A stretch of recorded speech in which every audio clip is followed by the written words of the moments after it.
Why not join the military, the American military, and fight for the freedom in Afghanistan or Iraq? Right.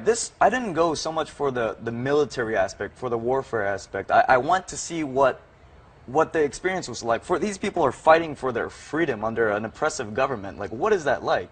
I didn't go there out of some curiosity of guns or anything. That didn't matter to me. I want there to share in their struggle, to see what that's like. Okay, so you show up.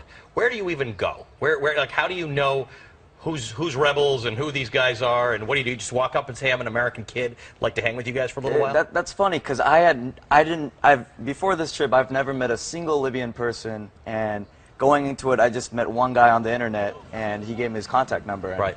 He actually set everything up for me. I went over there, and he told me where the front lines were and what to say. And when I got there, they all saw that I wasn't Libyan, and they assumed I was a journalist. So when I asked to go to the front lines, they were like, "Oh, it's that way," and they actually helped me.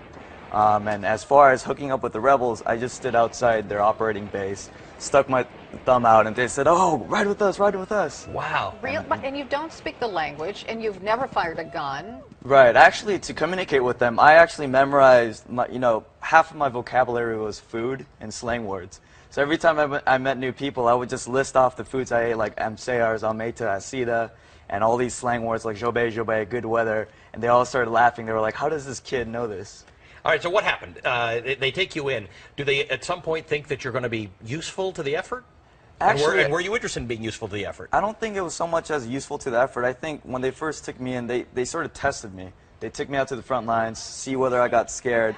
I didn't back away. And we had all these machismo tests. Like, we had wrestling matches. We had diving contests off 20-foot cliffs into shallow water. And I never said no to any of these. And I think I gained their respect that way.